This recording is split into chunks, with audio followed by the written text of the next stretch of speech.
I'm Julie Zenner along with Dennis Anderson, and here's what's coming up on Almanac North. Well, Duluth Mayor Emily Larson presented her proposed 2018 budget to city councilors this week and is floating a plan to increase the local sales tax to help pay for street repairs. It's been decades since a total solar eclipse has been seen in the United States, and sky watchers are traveling long distances to see it. And catch the first installment of our new weekly feature, Voices of Vietnam. These topics and more up next on Almanac North.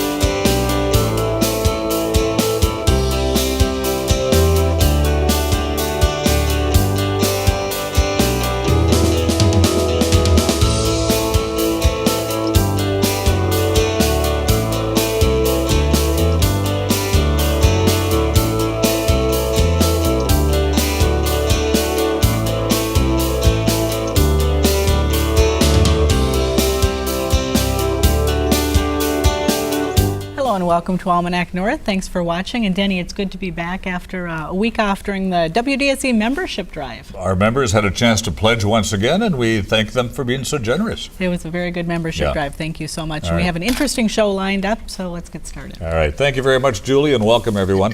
The city of Duluth is facing a $3.2 million gap in its 2018 budget. This week, Mayor Emily Larson brought her proposed budget to the City Council, outlining how the city would close that gap. The budget proposal comes on the heels of the mayor's plan to increase the city's sales tax to help pay for road repairs.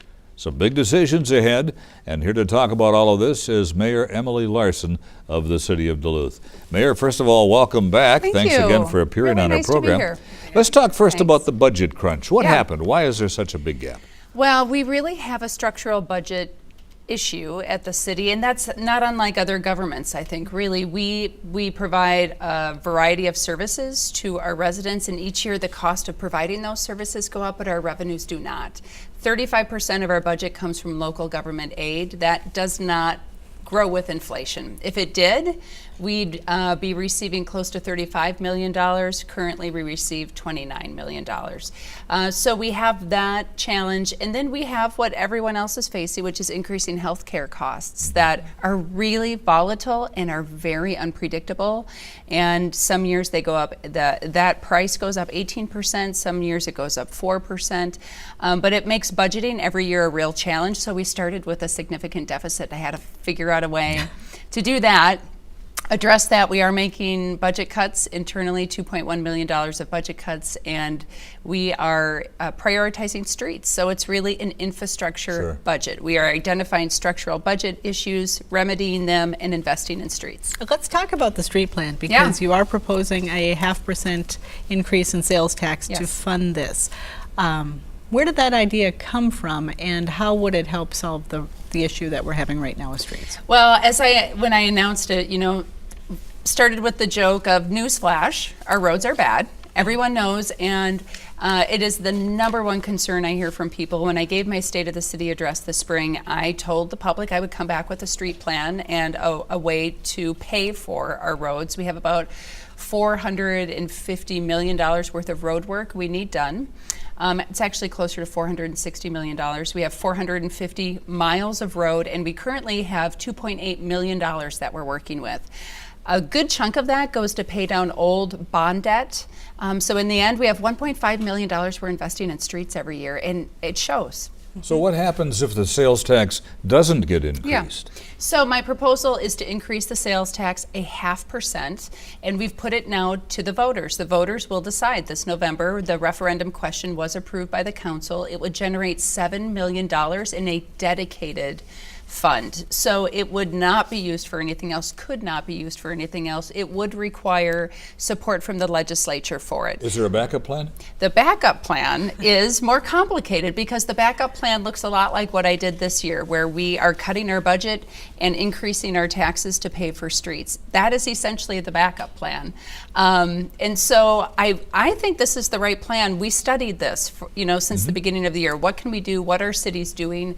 And we have found that the legislature has supported local municipalities in a dedicated sales tax. Counties, St. Louis County does theirs with the sales tax or transportation. Many cities do it. But what felt right is to bring it to voters. Let's talk about this plan. Let's see what you think about it. Let's dedicate this funding. Let's have a sunset. So this isn't just going to go on forever. 25 years? Up to 25 years, yeah. So let's hope that our state and federal partners will reprioritize transportation in a way and come back to supporting local governments. Let's hope they do that. But if they don't, I cannot wait any longer. I will not ask our residents to wait longer. And I really don't think our residents want to receive less services in the form of public safety or utilities or getting their permits that they need to, do construction projects. I mean, this is a very basic set of transactions that we provide the community. We need dedicated revenue. We need to fix our streets. I think this 0.5% sales tax is the right way to go. There have been some people who have raised some concerns because you recently announced that there was going to be a new funding for bicycle trails. Yeah. How can the city of Duluth fund bicycle trails if you can't pay for the streets? Yep, so that's a great question, and we have a website where you can have all of your questions kind of answered, but we can do bike trails because it's dedicated funding coming from outside resources. And it's frustrating for people to see this beautiful trail and a really, really bad road.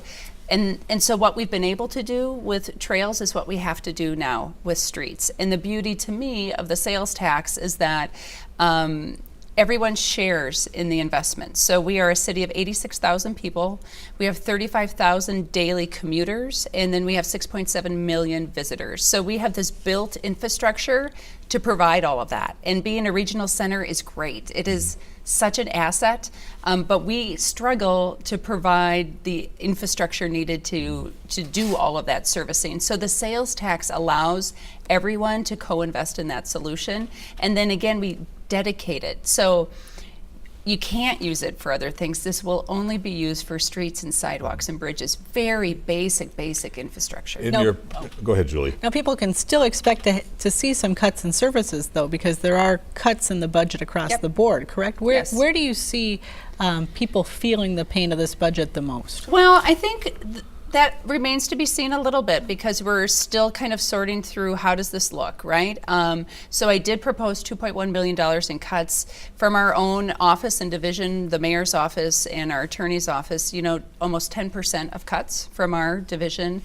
We have proposed slight cuts to police and fire, 1% and 2%. No. How many firefighters, how many police officers? Yeah, so we have about 185 police staff altogether, sworn and civilian, and then we have about 142 or so firefighters. So our chiefs are the ones deeply dedicated to people's safety. And every once in a while, you have to look at what's happening internally and what you can move around and what can be done with fewer cost. But then we also have $500,000 being cut to public administration, and they, are parks maintenance, streets maintenance, libraries, so I mean, there's a lot happening and high percentage in a few key areas. Public safety, very small, but it's an important kind of shared sacrifice we all have to make, and it's really demonstrating to the community we're doing what we can. We're prioritizing streets as we can because they did make $1 million investment in streets. You just bring up a good topic here. How does the city of Duluth determine which streets will get attention? Yeah, we have a whole prioritization that we'll be looking at. So we'll be looking at, we have pavement condition index, which is how you rate streets. You want your cities to be on a scale of 1 to 100. You want most of your cities rated at 70. City of Duluth, we average 36.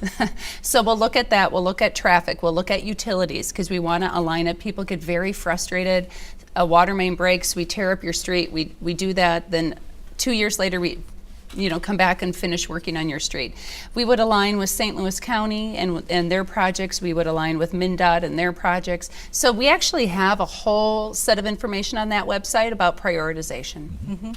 We're almost out of time, but if people want to have a say in this budget, there are lots of things that we didn't talk about that are in the budget, like the investment that you're planning to do in the solar farm that Minnesota Power is putting together. But how can people have a say and get involved? So we proposed the budget early this year on purpose, 6 weeks before the council sets the maximum levy. And so we have several public meetings about streets specific between now and November 7th.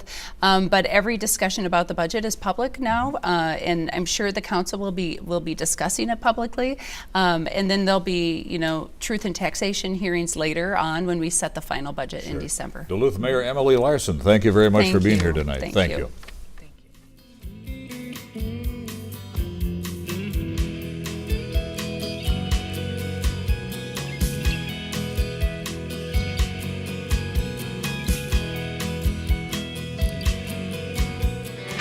Now, let's dig into our news file archive for a look at what was making news 25 years ago this week. If the opening of the country's biggest mall ever has captured the attention of a nation of shoppers, you wouldn't know it here. Back-to-school shopping traffic remains high at the Miller Hill Mall. But is the mega mall laying the foundation for a mega disaster in Northland retail business? Miller Hill Mall manager Jim DeArmond. I don't think we're going to lose sales to them at all. I think people are going to go down there and visit it and possibly shop a little bit, but it's a completely different project than what we have. It's more than a traditional shopping center. It's a lot more. The Mall of America is roughly 3 times the size of the Miller Hill Mall, with some 300 stores and counting, to the Miller Hill's 110. And you won't find an amusement park like this one in Duluth either. I think there's always concern when something new comes in. I think that's why you have to really stick to basics and go what you're best at. Retailers like Rick Rice do expect many local shoppers to try the mega mall on for size. It's a novelty. The jury's still out, obviously, but with any novelty shopping center or facility like that, there's going to be some curiosity shoppers. But in the end, the hope here is that Northland shoppers stick with Northland retailers. It goes down to the hometown value thing, too, is people know the faces in the stores here, and they've come to trust the services that we've given to them, and I don't know if with a facility the size of that they're going to get that type of service. And they say it would take quite a service to convince these shoppers that a 2.5-hour drive to Bloomington is worth the trip. Brian Davenport, KDOH News.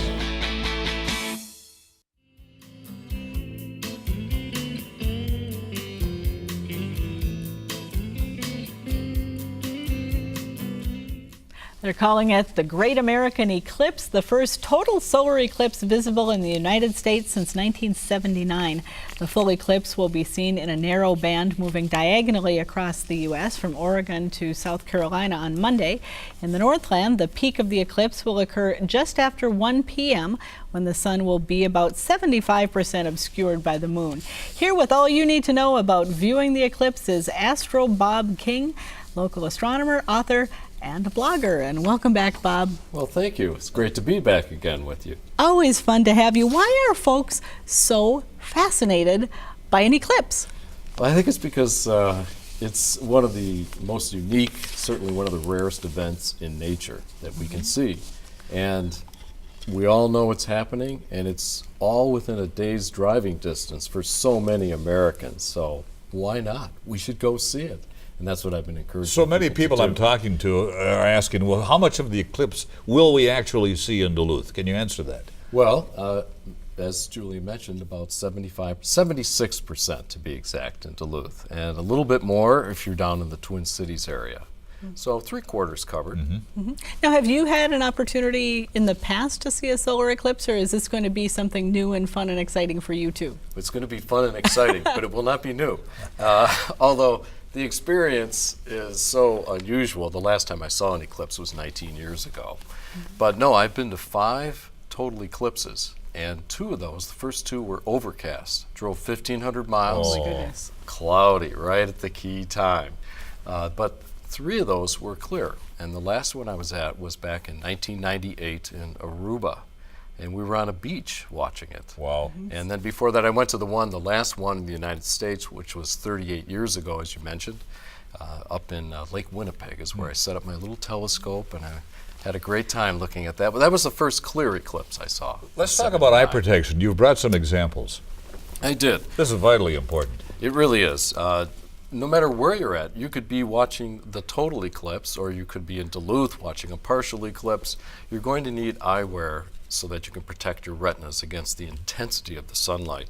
There's several different kinds. The ones that the library will have on Monday morning and afternoon, and also at Grandma's, at the sports garden, are the famous Eclipse glasses. Now, these are not 3D glasses. These are not 3D. If you I'm have a seeing 3D nothing pair of right glasses now. at home, don't use them. Do not use them. You know you've got good glasses, safe glasses, if when you put them on, you don't see anything except the sun. You get a view, it's all black, and you just see a little sun in there, and you'll see it go through different phases. It starts out perfectly round just before 11:45, and then you see that first bite of the moon, and then it'll be a crescent right around 1 o'clock at maximum. You can watch it all happen through here. The other type is just the same thing, but it's a card. That's an eclipse viewer. Another safe filter is a number 14 welder's glass. So it can't be a 13, but it has to be a number 14. And then you can also, these are called direct methods for viewing the eclipse, but there are indirect ways you can view it. And one of my very favorite ways is the colander. A special piece of astronomical equipment. I guarantee these will not, you can go to the store and no one's running out of colanders. The main thing about a colander is it has holes on the bottom, perfectly little round holes. And you can take that, and it's almost like a bucket. You let the sun fall through the colander, and then let it cast shadows on the ground. And the sunlight will go through those little holes. They'll act like pinhole projectors, and they will cast the shape of the sun. So you will see 100 crescents down there, and then you can take out your phone and take a picture of that, and then post it to your Facebook page. There you go. And then the other way you can do it, and I like to call this is kind of the fun kids method. It might be hard to see, but you can get a paper plate, and you can take a darning needle or maybe a small nail, and you can puncture holes in the plate in whatever design you like. And then you can also hold that and cast. The sun will go right through those holes. A third way, nature's way, is to stand next to a tree, and the spaces between the leaves in the tree act like pinholes. They will also project the sun onto the ground. And if you are in the forest, you'll see crescents all over the ground if you're taking a walk on eclipse day or by a tree. You mentioned taking a picture of it, and of course everybody has an iPhone these days, and I suspect there will be a lot of people going like this. Yes. Any suggestions for them? Well, if you have an iPhone or any kind of a mobile phone and you're pointing it this way, during a partial eclipse, you'll just see a big glary spot in the sky like you would any other day. You can use, for those who are traveling to the path of totality, as you mentioned, along that length from Oregon to South Carolina, you can use your iPhone during totality, and you will get a scene, and you'll see the eclipse sun in the sky because there's enough light there, and it's a kind of like a, during totality, it's like about a half an hour after sunset is what it feels like. It's not black, not dark. It's more like a very early twilight. It's a beautiful effect. Some people may be watching through home telescopes. How do you protect your eyes with a telescope? Well, one thing to be sure to do is to remember, if you're using the eclipse glasses or any of these other filters and looking at the sun directly, to only use them on your eyes. Never use them with a telescope or a pair of binoculars. In other words, don't put them on and look through here, because if you do, the telescope concentrates the sunlight. It makes it even more intense. So if you have eclipse glasses on and you point this at the sun, You're going to burn yourself. you're going to melt the glasses and you're going to burn your retina. So only use the glasses just on your face. So the filter should go out front. If you have a telescope, you should already have a filter that you would put on the front of your telescope. Whenever you want to prevent sunlight from damaging your eyes, you always put the filter in front of whatever it is. So if you have a pair of binoculars, they have to have filters for each one of the barrels. And that's how it's safe. Then you can look through it. So People always talk about eye protection during an eclipse. Is the intensity of the sun during an eclipse more than it is regularly looking at the sun, or is it just that you're looking at it for a longer period of time and exposing your eyes to it? Well, the intensity does not vary. It's the same. Matter of fact, you can use these eclipse glasses any day of the year to look at the sun. What is different about an eclipse is, for once, everybody is paying attention to the sun, and some people might ignore their natural instinct to avoid looking at the sun just because it's so interesting. Yeah. Okay, they may want to try to see it, and that's where they would damage their eyes. And so you should never look directly. You have opportunities here in Duluth on that day to get eclipse glasses and look at it that way, or view it indirectly to be safe. All right, well, we're out of time, but it sounds fascinating. Can't wait. I hope that I get a chance to see it, and good luck on your adventure as you head out. Thank you very much. Thanks I'm for really being here. looking forward Yeah. to it. Okay, Bob. Thank you for having me.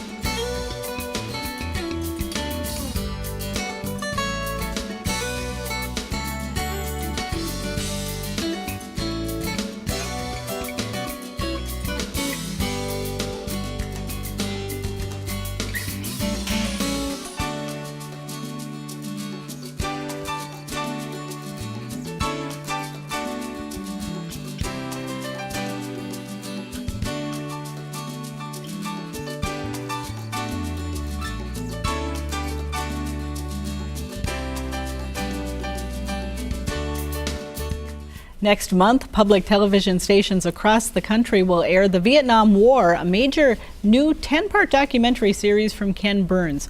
WDSE WRPT is complementing that series with our own work, interviewing local vets and sharing those stories. Tonight we begin a new recurring feature on Almanac North, featuring Northland veterans in their own words. We're calling it Voices of Vietnam.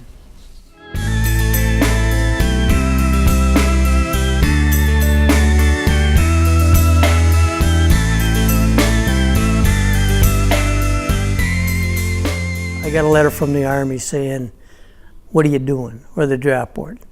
And I figured I'd better do something, so I joined the Navy Reserve.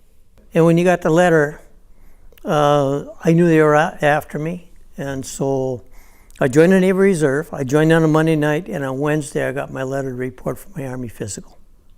What the program was is 4 years active reserve and 2 years active duty. So, but it gave me the opportunity to make rank and to get what we call Class A school. So in other words, I went to school from the reserve when I went on active duty. Well, the Iwo Jima was, a USS Iwo Jima was an LPH, which is a landing platform helicopter. And what it did was carry Marines. And then after 3 months, I got orders to Vietnam. And I wasn't expecting that. I figured I was in the Navy. I should be on board a ship. I wasn't going to Vietnam. Well, I did. And I was attached to a swiftboat squadron. And swiftboats at that time, they were 50-foot gunboats essentially, and they handled the shallower water. December of '66, I received orders to the USS Jennings County, which is an LPH, or it's an LST. And we were upriver in Vietnam. We were up the Ba Sac River. We were actually anchored off of what was called Dung Island. We were a mother boat to the PBRs, which are 33-foot speedboats. And they were heavily armed gunboats, and they would actually run the rivers. A lot of times they'd be shot up. They'd have to patch the holes and fix the engines and that type of thing. So we had a boom. They cut a hole in the deck. We would actually pick up the PBRs, drop them down the hole. They would repair them, and then we'd put them back in the water. We were off of Dung Island, and Dung Island was a haven for the Viet Cong. And so we had a boat that went around us, and it had 30 caliber machine gun on it, and it would shoot the stuff floating down the river. And one night they fired I don't know if it was a mortar or a RPG or whatever, from the shore, and it lit between our boat and the ship. So they just missed us. We weren't safe sitting out there in the river. So we'd be out there in the middle of the night too, blacker than the inside of a cat, and we would watch the gunboats on the shore, shooting all the tracers. We'd watch the SEAL teams where they would do their ambush. You'd see all the red tracers bouncing off the water. And even now, to this day, I don't like the 4th of July because of firecrackers sound like gunfire. And it's just, I don't like it. Brings back in. I was E4. Okay. I had everything done for E5, but I would have had to extend. I didn't want to go back to Vietnam again. And I had a wife and kid back home, so I got out. I jumped PBRs all the way up to Saigon, which is about 90 miles. And I flew back in a plane load of coffins. It didn't bite me until 50 years later. And I didn't know what was going on. I would have flashbacks and anxiety, that type of thing. So, and then I went up to the VA and I talked to a couple of the therapists up there and found out what it was. So I'm better now.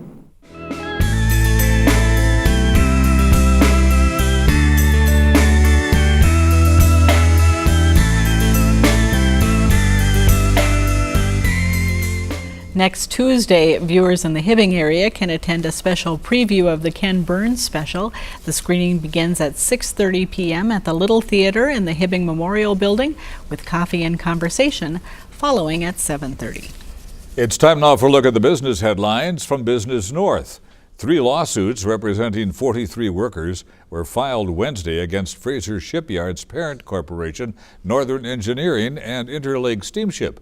The plaintiffs allege in civil claims they suffered personal injuries while working on the Herbert C. Jackson cargo vessel at the shipyard. The suit says Fraser knew or should have known that the ship's surfaces were covered in lead paint that produced toxic fumes when removed. Plaintiffs say their health concerns were ignored by the defendants. They are asking for compensatory and punitive damages and have demanded a jury trial.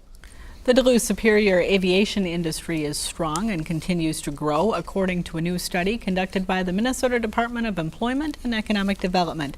The study says that direct jobs have increased by 39% during the past 10 years, including indirect employment. Over 5,600 jobs are attributed to the aviation sector. Over the 10-year period, $646 million were infused into the Twin Ports economy, and $325 million in personal income were generated.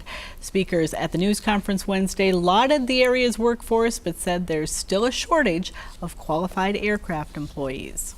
Calumet Specialty Products has agreed to sell its Superior refinery to Alberta-based Husky Superior Refining Holding Corporation. Husky has agreed to pay $435 million in cash for the property, plus an added amount for its inventory and other assets. Each day, the refinery makes about 9,000 barrels of asphalt, 17,000 barrels of gasoline, and nearly 11,000 barrels of diesel fuel. Calumet has been hit hard by low oil prices and says it will return to making specialty oils and waxes. For more on these and other stories, visit businessnorth.com. Call now if you have a comment. Dial 218-788-2849 to leave a message. You can also send an email to almanacnorth@wdse.org. Don't forget, visit the WDSE website for program schedules, the latest news from your public television station, and updates on special events. Denny, do you have your special glasses ready for Monday's viewing of the eclipse? I had better have them if I'm going to watch them. I have a feeling that's probably nap time, right? Could be. For Denny and the crew here at WDSE, I'm Julie Zenner. Have a great weekend, everyone. We'll see you next week.